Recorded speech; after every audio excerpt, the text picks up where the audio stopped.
Hello everyone, welcome to the Logical Studies YouTube channel and I am your friend Advocate लक्ष्य कुमार सिंह। मैं एक बार फिर आ गया हूँ अपने जूरिस्प्रूडेंस के मास्टर नोट्स लेकर। तो चलिए बिना किसी देरी के आज का टॉपिक शुरू करते हैं। सबसे पहले परंपरा के हिसाब से हम अपना इंडेक्स देखेंगे। मुझे पता है आप लोगों को बोरिंग लगता है, लेकिन कई बार नए जो स्टूडेंट्स आते हैं उनके लिए इंपॉर्टेंट है। देखो, बच्चा पार्टी डेफिनेशन कर चुके हैं, 24 थिंकर्स हैं, ठीक है। उनके याद करने के लिए मास्टर टेबल बना रखी है, जाकर देख लेना। चैनल पर प्लेलिस्ट है जूरिस्प्रूडेंस के नाम से, जाके एक्सेस आप कर सकते हैं, राइट। नेचर ऑफ लॉ कर लिया है। सोर्स ऑफ लॉ को दो पार्ट में किया है, पार्ट 1 और पार्ट 2, क्योंकि वीडियो को 50-60 मिनट की बनाने का कोई तुक नहीं है, छोटी छोटी वीडियोस हैं। School of jurisprudence introductory video है। एनालिटिकल स्कूल ऑफ जूरिस्प्रूडेंस में इंट्रोडक्शन किया है, फिर इसके जो 6 थिंकर्स हैं, Austin, Bentham, heart, Ariston, Holland, सब कर लिए हैं।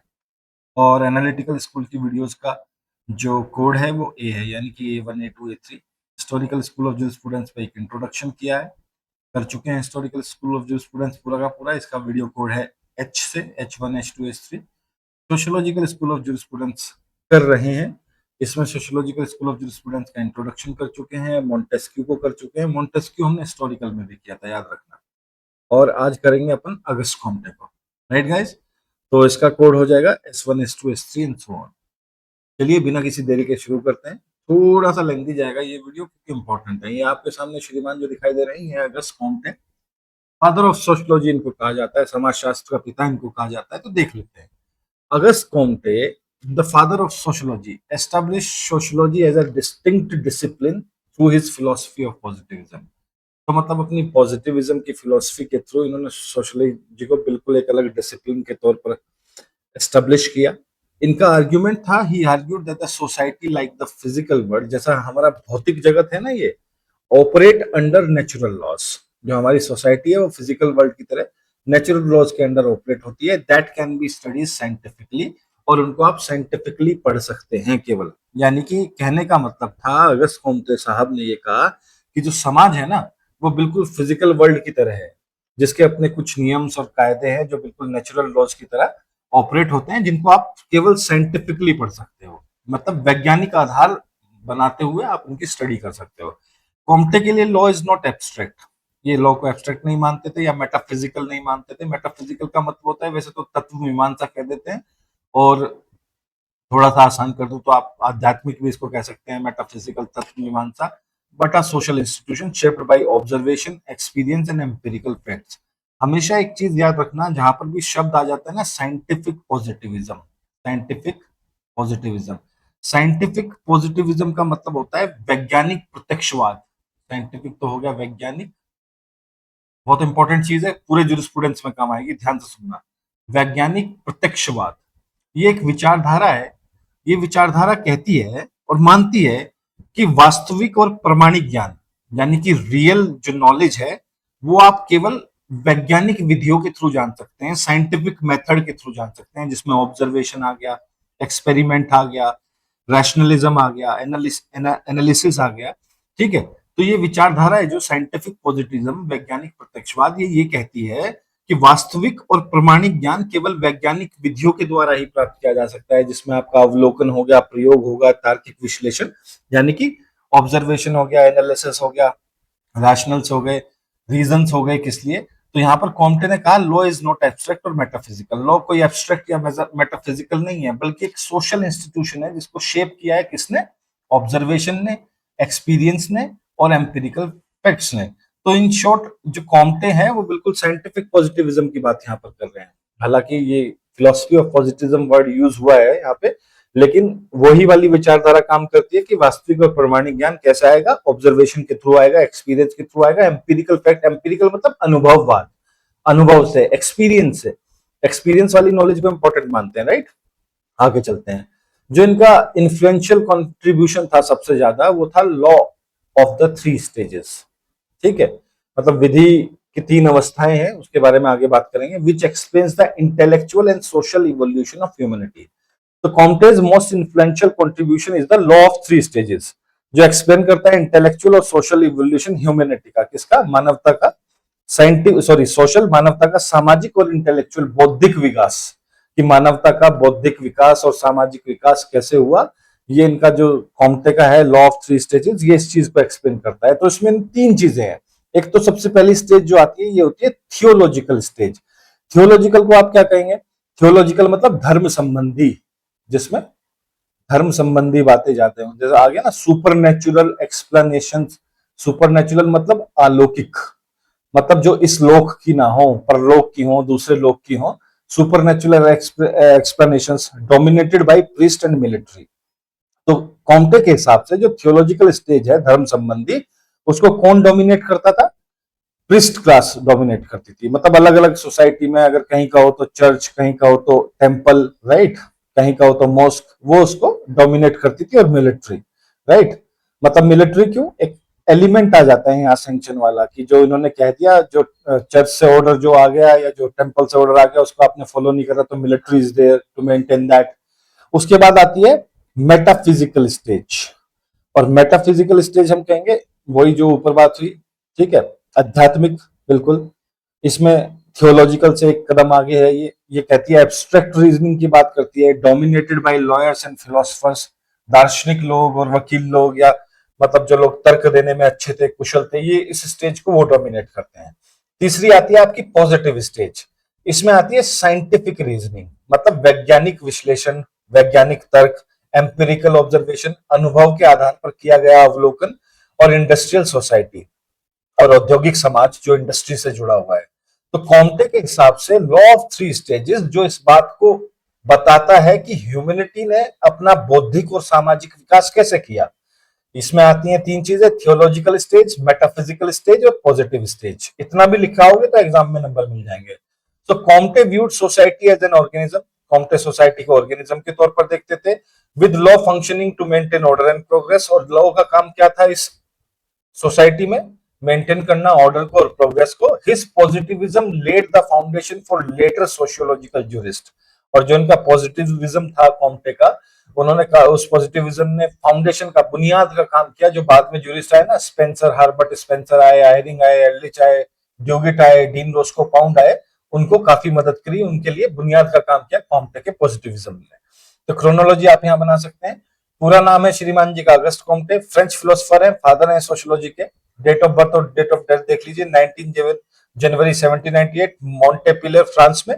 और एक्सपायर हुए पेरिस में 5 सितंबर को। School precursor of sociological school of jurisprudence. Precursor का मतलब होता है अग्रदूत, अग्रणी, जो शुरू करने वाला है, ठीक है, प्रणेता, जिसने स्टार्ट किया कुछ। तो ये प्रीकर्सर है सोशियोलॉजिकल स्कूल ऑफ ज्यूरिस्प्रूडेंस के। Founded sociology as a distinct discipline, introduce positivism, और पॉजिटिविज्म को इन्होंने इंट्रोड्यूस किया। उसके बाद आते हैं कंट्रीब्यूशन, देखते हैं। Develop law of three stages, जिस थ्योरी को इन्होंने डेवलप किया और एस्टेब्लिश किया sociology as a queen of sciences. तो याद रखना, कॉम्टे एस्टेब्लिश क्या किया कॉम्टे ने? सोशियोलॉजी को as a queen of sciences, यानी कि विज्ञान की रानी। Applied scientific method to society, society में साइंटिफिक मेथड अप्लाई किए। Linked intellectual evolution with social progress. जो इंटेलेक्चुअल इवोल्यूशन था ह्यूमन काइंड का, मैन काइंड का, मतलब बौद्धिक विकास था, उसको सोशल प्रोग्रेस के साथ, सामाजिक विकास के साथ जोड़ा, लिंक किया। और एम्फेसाइज किस पे किया? एम्पिरिकल ऑब्जर्वेशन पर। अनुभव के आधार पर अवलोकन करो, अनुभव के आधार पर चीजों को देखो, उनसे सीखो और आगे बढ़ो। सेंट्रल आइडिया क्या था श्रीमान कॉम्टे का? Society is like an organism, law is a social institution governed by natural laws. Society एक ऑर्गेनिज्म की तरह है, और लॉ जो है वो सोशल इंस्टीट्यूशन है जो नेचुरल लॉ से गवर्न होता है। Law must evolve with social needs, law को इवॉल्व करना चाहिए सोशल नीड्स के साथ। Positivism as a scientific approach, और पॉजिटिविज्म को साइंटिफिक अप्रोच की तरह इन्होंने बताया। लीगेसी देख लेते हैं। Founder of sociology, laid foundation for sociological jurisprudence. किसको इन्फ्लुएंस किया? स्पेंसर को, एडलिच को, ड्यूविट को, रोस्को पाउंड को। मतलब इनके बाद जितने भी आए सोशियोलॉजिकल स्कूल में ज्यूरिस्ट, उन सबको। इंपैक्ट क्या है? Positivism shaped modern social science and empirical legal studies. और law studies scientifically, emphasis on order and progress. Law को साइंटिफिकली स्टडी करना चाहिए कॉम्टे के हिसाब से, और एम्फेसिस किस पे था? ऑर्डर और प्रोग्रेस पर। की वर्क्स क्या है? कोर्स ऑफ पॉजिटिव फिलोसफी, जिसमें इन्होंने इंट्रोड्यूस किया है पॉजिटिविज्म को, explain law of three stage. चलिए आगे चलते हैं। तो ये भी इनके कीवर्ड में है, राइट। ये दूसरे पेज पे था तो मैं स्किप कर गया। सिस्टम ऑफ पॉजिटिव पॉलिटी, और तीसरा है कैचिज्म ऑफ पॉजिटिव रिलीजन। ये लास्ट में आएगा इनकी बुक्स, मैंने अलग से एक सेक्शन बनाया है मेजर वर्क्स का और थ्योरीज का। So according to Auguste Comte, society is an organism, it could progress when it is guided by scientific principles. इन्होंने कहा सोसाइटी ऑर्गेनिज्म है, ये तभी विकास कर सकती है जब इसको वैज्ञानिक सिद्धांतों से गाइड किया जाए, निर्देशित किया जाए। Sociology is a science of social order sorry, sociology is the science of social order and progress and the governing scientific principle be formulated by observation and the experience of facts only। तो यहाँ पे इन्होंने cap लगाई। Cap क्या लगाई? इन्होंने कहा sociology जो है वो साइंस है सोशल ऑर्डर की, और ये प्रोग्रेस और कब करती है, और governing scientific principle B formulated by observation and the experience of facts only. और जो इसके गवर्निंग साइंटिफिक प्रिंसिपल है, ऊपर देखो कहा सोसाइटीज ऑर्गेनिज्म, और ये तभी प्रोग्रेस करेगी जब साइंटिफिक प्रिंसिपल से इसको गवर्न किया जाएगा, इसको गाइड किया जाएगा। और अगली लाइन में कहते हैं कि साइंटिफिक प्रिंसिपल को तभी फॉर्मुलेट करना चाहिए जब आप उनको ऑब्जर्व कर लो, आधार किसके आधार पर? एक्सपीरियंस ऑफ फैक्ट्स के आधार पर, मतलब अनुभवों के आधार पर। जब आप देखोगे कि ये साइंटिफिक प्रिंसिपल्स ठीक है, तभी आप उनको अप्लाई करोगे। Comte was the first one two use term sociology and the founder of science of sociology. पहले थे जिन्होंने शब्द इस्तेमाल किया सोशियोलॉजी, और फाउंडर है साइंस ऑफ सोशियोलॉजी के। According to his organic theory, society organism है इनकी ऑर्गेनिक थ्योरी के हिसाब से, कॉम्टे मेथड में be called as scientific positivism. Comte के मेथड को आप साइंटिफिक पॉजिटिविज्म कह सकते हैं, जिसमें मैंने आपको ऊपर बताया कि ये वो विचारधारा है जो ये कहती है कि आपको रियल नॉलेज और प्रमाणिक ज्ञान किसके थ्रू मिल सकता है? साइंस के थ्रू मिल सकता है। जिसमें क्या क्या आता है? जिसमें आ जाएंगी आपकी कौन सी एक्सपेरिमेंट वाली विधियां आ जाएंगी, ऑब्जर्वेशन वाली आ जाएंगी, एम्पिरिकल जो स्टडी है वो आ जाएगी। तो ये साइंटिफिक पॉजिटिविज्म हम कह सकते हैं कॉम्टे के मेथड को। He pleads application of scientific method to the science of sociology, की साइंस ऑफ सोशियोलॉजी में आपको क्या लगाने चाहिए? साइंटिफिक मेथड्स इंट्रोड्यूस करने चाहिए, अप्लाई करने चाहिए। These principles should be formulated by observation। और इन प्रिंसिपल्स को, इन सिद्धांतों को आप कब फॉर्मुलेट करोगे? ये इंपॉर्टेंट चीज है। तब करोगे जब आप इनको ऑब्जर्व कर लोगे, किसके आधार पर? अनुभव के आधार पर, और उसमें से एक्सक्लूड कर दोगे सारे metaphysical and other like consideration. तो कॉम्टे यहाँ पर बहुत सीरियस है। कॉम्टे ये कह रहे हैं कि भैया सोशियोलॉजी खुद में एक साइंस है, ठीक है, क्वीन ऑफ साइंस इन्होंने इसको बताया सोशियोलॉजी को। और ये कहते हैं सोशियोलॉजी की स्टडी में आपको साइंटिफिक प्रिंसिपल इंट्रोड्यूस करने हैं, और वो साइंटिफिक प्रिंसिपल इंट्रोड्यूस करने की भी एक शर्त है कि आप उनको तभी इंट्रोड्यूस कर पाओगे जब आप उनको किस चीज के आधार पर देख लोगे? ऑब्जर्व कर लोगे। किसके आधार पर? Experience of facts. और उससे एक्सक्लूड कर देना सारी मेटाफिजिकल चीजें और इस तरह की जितनी भी चीजें हैं, प्योर साइंटिफिक प्रिंसिपल अप्लाई करने हैं। तो इसकी एक टेबुलर फॉर्म देख लेते हैं।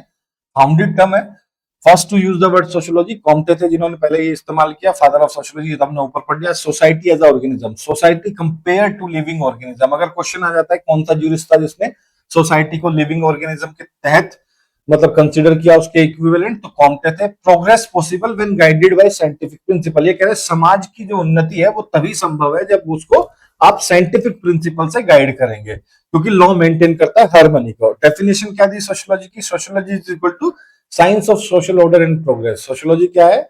साइंस है किसकी? सोशल ऑर्डर की और प्रोग्रेस की। Governing principle formulated by observation and experience of fact only. केवल ऑब्जर्वेशन के और एक्सपीरियंस ऑफ फैक्ट्स के आधार पर ही आप गवर्निंग प्रिंसिपल को फॉर्मुलेट कर सकते हो। Organic theory, society functions like an organism. Law evolve with social needs, law जो है वो सोशल नीड्स के हिसाब से विकास करता है अपना। डायनेमिक, गतिशील है और एडेप्टिव है। Scientific positivism, society operate under the natural laws like the physical world. जैसे हमारा फिजिकल वर्ल्ड के कुछ लॉज है, उसी हिसाब से सोसाइटी भी नेचुरल लॉज के अंडर ऑपरेट करती है। Law study scientifically exclude metaphysical and speculative consideration. मतलब मेटाफिजिकल जो कंसिडरेशन है उनको हटाओ, स्पेक्युलेटिव मतलब अनुमान को भी हटाओ, अंदाजे को भी हटाओ, मतलब अनुमान भी नहीं होना चाहिए। प्योर साइंस बताया इन्होंने इसको। मेथड क्या यूज किया? Plead application of scientific method to sociology, ठीक है। रिलाई किस चीज पे किया? ऑब्जर्वेशन के ऊपर किया। स्टैटिस्टिक्स, सांख्यिकी, जिसमें डेटा होता है ना, आंकड़े होते हैं। Surveys, experiment, applies natural science procedure to social phenomena. अभी एक इंपॉर्टेंट चीज है, ये पूरे के पूरे जो बॉक्स है ना बच्चा पार्टी, ये पूरा का पूरा साइंटिफिक पॉजिटिविज्म के टूल्स है। साइंटिफिक पॉजिटिविज्म जो ये कहता है कि आपको प्रमाणिक और वास्तविक ज्ञान तभी मिलेगा जब आप किसी भी चीज के ऊपर साइंटिफिक प्रोसीजर या साइंटिफिक प्रिंसिपल अप्लाई करोगे। और साइंटिफिक प्रिंसिपल्स के टूल क्या है? ऑब्जर्वेशन, स्टैटिक्स, सर्वे, एक्सपेरिमेंट्स, राइट। अब क्रिटिसिज्म ऑफ इनकी जो वो है क्रिटिसिज्म ऑफ थियोलॉजी देख लीजिए। Rejected theological and metaphysical explanation, मतलब धर्म संबंधी और जितनी भी आध्यात्मिक संबंधी चीजें हैं ये इन्होंने ऑल टुगेदर इनको रिजेक्ट कर दिया। गोल क्या था? सोशल कंडीशन को इंप्रूव करना है थ्रू एम्पेरिकल स्टडी, अनुभव के आधार पर जो होगी। Natural laws, eager to discover laws governing society, ठीक है। So biology and physics as a precursor to sociology, ये भी ठीक है। इनका यूनिक कंट्रीब्यूशन क्या है? Placed positivism within a theory of history, history की थ्योरी में पॉजिटिविज्म को प्लेस करना। Human culture develop in 3 stages, theological stage, metaphysical stage and positive stage. अब कॉम्टे का साइंटिफिक प्रिंसिपल पॉजिटिविज्म देख लेते हैं, right. So he argued that like the physical world, physical मतलब भौतिक संसार की तरह society operate under its own set of laws, society के अपने कुछ सेट ऑफ लॉज है जिनके अंडर सोसाइटी ऑपरेट करती है, एग्जीक्यूट करती है। Positivism is the term use to describe, अब ये पॉजिटिविज्म क्या टर्म है, ये क्या डिस्क्राइब करती है? An approach to the study of society, मतलब सोसाइटी को पढ़ने की एक ऐसी अप्रोच है, सोसाइटी को जानने की एक ऐसी अप्रोच है जो रिलाई करती है, किस चीज पर डिपेंड करती है? स्पेसिफिकली ऑन साइंटिफिक एविडेंस, यानी कि वैज्ञानिक जो सबूत हैं, वैज्ञानिक सबूतों के ऊपर जो स्पेसिफिकली रिलाई करती है। ऐसी अप्रोच है सोसाइटी को पढ़ने की जो वैज्ञानिक सबूतों के ऊपर रिलाई या वैज्ञानिक साक्ष्यों के ऊपर रिलाई करती है, जैसे कि experiment, statics, to reveal a true nature of how society operate. जैसे कि इसमें अभी बताया एक्सपेरिमेंट हो गया, स्टैटिक हो गया, और इनका उपयोग क्या होगा? ये रिवील करने के लिए ट्रू नेचर की सोसाइटी ऑपरेट कैसे करती है। कॉम्टे का जो साइंटिफिक पॉजिटिविज्म मैंने ये बताया था ना इस बुक्स में, रिलाइज ऑन ऑब्जर्वेशन स्टैटिक सर्वे, तो ये टूल मान लो आप इस साइंटिफिक पॉजिटिविज्म के, right. Positivism as a philosophy of science relies on the approach, principle and procedure of natural science are applicable to the study of social phenomena, right। Positivism as a philosophy of science, ये कहते हैं rely करता है approach पर, principles पर, procedure पर, natural science पर, जो एप्लीकेबल होते हैं स्टडी ऑफ सोशल फिनोमिना, कोई सामाजिक जो घटना है उस पर ये आपको अप्लाई करने चाहिए कॉम्टे के हिसाब से। He was interested establishing theory that could be tested with the ultimate goal of improving our world once these theories were clearly laid out। तो इस चीज में इंटरेस्टेड थे, एस्टेब्लिश करने में ऐसी थ्योरी जो क्या कर सकती है? टेस्ट कर सकती है अल्टीमेट गोल किस चीज का? इंप्रूव करने का हमारे वर्ल्ड को, ठीक है। जैसे ही आप उनको क्लियरली लेड आउट करेंगे तो उनका काम क्या होगा? टेस्ट करना इंप्रूवमेंट को, right. He was eager to discover natural laws that apply to society, natural laws को डिस्कवर करने के ईगर थे, उनको खोजने के जो हमारी सोसाइटी पर अप्लाई किए जा सके। Natural science such as biology and physics as a necessary step in the development of social science, वो मानते थे नेचुरल साइंसेज हैं जो बायोलॉजी हो गई आपकी और फिजिक्स हो गई, फिजिक्स को भौतिकी कहते हैं, राइट, वो नेसेसरी स्टेप है डेवलपमेंट ऑफ सोशल साइंस। सामाजिक विज्ञान को डेवलप करने के लिए उन्होंने बायोलॉजी को और फिजिक्स को एक नेसेसरी स्टेप माना। Comte uniqueness lays therefore not in originating positivism but in placing it within the theory of history, मतलब इनकी यूनिकनेस इस चीज में नहीं थी कि इन्होंने ओरिजिनेट किया, उद्भव किया पॉजिटिविज्म का, लेकिन इसको थ्योरी ऑफ हिस्ट्री में रखना एक यूनिकनेस है जो क्लेम करती है ह्यूमन कल्चर जो डेवलप हुआ है and always must develop in 3 stages में, कि ये जो ह्यूमन कल्चर 3 स्टेजेस में डेवलप हुआ है, आया ना, थियोलॉजिकल, मेटाफिजिकल और उसके बाद पॉजिटिव। तो अब देख लेते हैं नेचुरल लॉज, एक टेबुलर फॉर्म है, इससे आपको याद करने में सुविधा रहेगी, एक तरफ डिटेल है दूसरी तरफ नोट्स है। तो natural laws, society operate under its own set of laws like a physical world, ठीक है। Law in society govern by discoverable natural principle, ये भी ठीक है। डेफिनेशन पॉजिटिविज्म की, approach to study society under scientific evidence, बात खत्म। Positivism की डेफिनेशन क्या है? एक वो अप्रोच जो सोसाइटी को स्टडी करती है साइंटिफिक एविडेंसेस के आधार पर, मतलब वैज्ञानिक साक्ष्यों के आधार पर। टूल्स क्या बताए थे अभी ऊपर देखे थे ना, स्टैटिक्स हो गया, एक्सपेरिमेंट हो गया, ऑब्जर्वेशन हो गया, right. Reveals the true nature how society operate, और पॉजिटिविज्म क्या करता है? रिवील करता है ट्रू नेचर किस चीज का? कि सोसाइटी ऑपरेट कैसे करती है, philosophy of science. Principles and procedures, वो सिद्धांत, वो तरीके नेचुरल साइंस के जो अप्लाई होते हैं किस पर? सोशल फिनोमिना पर। इन्होंने मेटाफिजिकल को, स्पेकुलेशन को रिजेक्ट कर दिया और सारा का सारा एम्फेसिस किस पे था? एम्पेरिकल मेथड, ऐसे मेथड जो अनुभव के आधार पर हो। गोल क्या है? Establish theories that can be tested to improve social condition, ऐसी थ्योरीज को एस्टैब्लिश करना जो सोशल कंडीशंस को इंप्रूव कर सकती हैं। Law studies scientifically to serve order and progress, अगर आप चाहते हैं कि लॉ ऑर्डर एंड प्रोग्रेस पर ध्यान रख के उसको सर्व करे इस पर्पस को, तो आपको इसको साइंटिफिकली स्टडी करना पड़ेगा। Discovery of laws, eager to uncover natural laws that apply to society, ठीक है, ऐसे नेचुरल लॉज ढूंढना जो सोसाइटी पर एप्लीकेबल होते हैं। Sociology built on observation and rational analysis, observation मतलब अवलोकन, आपने देखा लंबे समय तक, रैशनल मतलब तर्कसंगत विश्लेषण, रैशनल एनालिसिस, सोसाइटी बिल्ड होती है ऑब्जर्वेशन पर और रैशनल एनालिसिस पर। Role of natural sciences, natural sciences का क्या रोल है? बायोलॉजी और फिजिक्स को इन्होंने क्या कहा? ये नेसेसरी प्रिकर्सर है सोशियोलॉजी के लिए। सोशियोलॉजी अगर एग्जिस्ट करती है किस कारण से करती है? बायोलॉजी और फिजिक्स ऑलरेडी एग्जिस्ट करते हैं, social science develop after natural science. Comte कहते हैं सोशल साइंस सामाजिक विज्ञान प्राकृतिक विज्ञान के बाद ही डेवलप हुआ है। Unique contribution did not originate positivism but place it with in the history, with in the theory of history, right, ये याद रखना। ये कहते हैं और कैसे प्लेस किया इन्होंने, मतलब ये कहते हैं कि इनकी यूनिकनेस कॉम्टे की ये नहीं है कि पॉजिटिविज्म को इन्होंने वो क्या कहते हैं इंट्रोड्यूस किया, एस्टैब्लिश किया, बल्कि ये है कि इसको इन्होंने थ्योरी ऑफ हिस्ट्री के साथ लिंक कर दिया। कैसे? क्योंकि इन्होंने कहा कि ह्यूमन कल्चर 3 स्टेजेस में डेवलप हुआ है, थियोलॉजिकल, मेटाफिजिकल और पॉजिटिव। अब लॉ ऑफ 3 स्टेज देख लेते हैं कॉम्टे का। So Comte's law of 3 stage is the cornerstone of his positivist philosophy, मतलब इनकी जो पॉजिटिविस्ट फिलॉसफी है कॉम्टे की, ये सारी की सारी इसके ऊपर डिपेंड करती है, लॉ ऑफ 3 स्टेज के ऊपर। ये एक्सप्लेन करती है that the intellectual and the social evolution of humanity, मतलब बौद्धिक विकास और सामाजिक विकास जो मैनकाइंड का हुआ है, ह्यूमैनिटी का हुआ है, मानवता का हुआ है, ये दिखाता है हाउ फीलिंग्स, भावनाएं, थॉट्स, विचार, एक्शन, कृत्य progress from religious imagination to scientific rationality.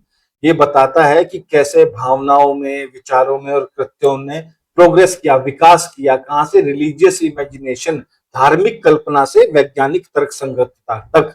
यानी कि कैसे पहले चीजें हमारी एसोसिएटेड होती थी, फीलिंग, थॉट्स और एक्शन। देखो सिंपल मीनिंग में समझाता हूं। कॉम्टे यहां पर ये कहना चाह रहे हैं कि पूर्व में पहले जो मनुष्य की फीलिंग्स थी, थॉट्स थी और एक्शन थे, सब किसके अराउंड घूमते थे? रिलीजन के अराउंड घूमते थे। फिर बाद में कहां पर आने लगे? वैज्ञानिक आधार के अराउंड पे घूमने लगे। मतलब ह्यूमैनिटी ने रिलीजन से लॉजिक पे आना शुरू कर दिया, ढूंढना शुरू कर दिया कि हमारे जो काम है, हमारी जो चीजें हैं, हमारा होना, इसके पीछे लॉजिक क्या है। पहले तो एक भगवान है, भगवान की शक्ति है, क्या शक्ति है भगवान की? आग हो गई, पानी बरस रहा है, ये सब कुछ है। मतलब पहले तो बिल्कुल रिलीजियस कपोल कल्पनाएं थी, धार्मिक कपोल कल्पनाओं के ऊपर आधारित था मनुष्य, लेकिन विकास करते करते साइंटिफिक रैशनैलिटी तक आ गया। Each stage reflect a dominant world view, social organization and legal structure. हर स्टेज का अपना एक वर्ल्ड व्यू है, ठीक है, अपना एक ऑर्गेनाइजेशन था और एक लीगल स्ट्रक्चर है। सबसे पहले आती है थियोलॉजिकल स्टेज। थियोलॉजिकल मतलब धर्म संबंधी। इसको फिक्शिशियस स्टेज भी कहते हैं, और फिक्शिशियस का मतलब होता है काल्पनिक, राइट, काल्पनिक अवस्था। Human beings explain phenomena through supernatural agencies. शुरू में ह्यूमन बींग्स कोई भी घटना जो होती थी उसको किस तरह एक्सप्लेन करते थे? सुपरनैचुरल एजेंसीज के थ्रू, मतलब अलौकिक जो एजेंसीज थी उनके थ्रू, कि ये हो गया, ये ईश्वर ने कर दिया, ईश्वर नाराज हो गया तो बाढ़ आ गई, बहुत तेज बारिश हो गई, कहीं आग लग गई, राइट। ठीक है। सब स्टेजेस क्या है इसकी? फेटिज्म, राइट, इसको कहेंगे अंधभक्ति, फेटिश, इसको फेटिज्म कहेंगे इसको। सॉरी, अगर आपके पास बेहतरीन वो हो, क्या कहते हैं प्रोनाउंसिएशन, मैं शायद फेटिज्म कह रहा हूं इसको। इसको कहते हैं अंधभक्ति, डिवाइन पावर इन ऑब्जेक्ट। और उसके बाद आता है पॉलीथिज्म। पॉलीथिज्म का मतलब होता है बहुदेववाद। बहुदेववाद यानी कि अनेक देवताओं में विश्वास। Many gods for natural forces, जैसे कि थोर हो गया, थंडर का गॉड हो गया, फिर बारिश का गॉड हो गया। मोनोथिज्म, मोनोथिज्म होता है एकेश्वरवाद, एक ईश्वर को मानने वाला, वन सुप्रीम गॉड। तो थियोलॉजिकल स्टेज की सब स्टेज इन्होंने बताई कॉम्टे ने। पहली तो फेटिज्म यानी कि अंधभक्ति, दूसरी पॉलीथिज्म, बहुत सारे देवताओं को मानना, तीसरी मोनोथिज्म, एक सुप्रीम गॉड को मानना। डोमिनेटेड बाय प्रिस्ट, क्योंकि जो प्रिस्ट थे, पंडित थे, पुजारी, पादरी, आप जो भी कहें, स्पिरिचुअल अथॉरिटी थी। और military temporal authorities. Law tied to religion and conquest, धर्म से बंधा हुआ था जो आपका लॉ था। Society organize around family, kinship and military power. ये थियोलॉजिकल स्टेज के कुछ पॉइंट्स हमने डिस्कस किए। अब आते हैं मेटाफिजिकल स्टेज। मेटाफिजिकल का शुद्ध हिंदी मीनिंग है तत्व मीमांसा। तत्व मीमांसा, अपन काम चलाएंगे आध्यात्मिक कहकर इसको, राइट, आध्यात्मिक। Transition from gods to abstract forces, ठीक है। एक ट्रांजिशन फेज था मेटाफिजिकल स्टेज। कहां से? भगवान से आदमी कहां पे आया? एब्स्ट्रैक्ट फोर्सेस पे आया। एब्स्ट्रैक्ट का मतलब होता है छोटा, सारांश या अमूर्त, जो दिखाई ना दे, ठीक है। एसेंस, आइडियाज, ठीक है। आगे चलते हैं इसमें। एसेंस की बात हो रही है, आइडियाज की बात हो रही है, रैशनल प्रिंसिपल्स की बात हो रही है, तर्क संगत सिद्धांतों की बात हो रही है। इसको डोमिनेट किसने किया? सोसाइटी में जो लॉयर्स थे, फिलोसफर थे या चर्चमैन थे, उन्होंने मेटाफिजिकल स्टेज को डोमिनेट किया। लॉ स्टेट के कंट्रोल में था, ठीक है। स्पेक्युलेटिव रीजनिंग डोमिनेट्स, मतलब अनुमान के आधार पर जो तर्क थे उन्होंने डोमिनेट किया इस पूरे के पूरे मेटाफिजिकल स्टेज को। Correspondence to middle age and renaissance, middle age से लेकर पुनर्जागरण, मतलब 1300 से 1800 बीसी तक ये चलता रहा। उसके बाद आती है हमारी पॉजिटिव स्टेज।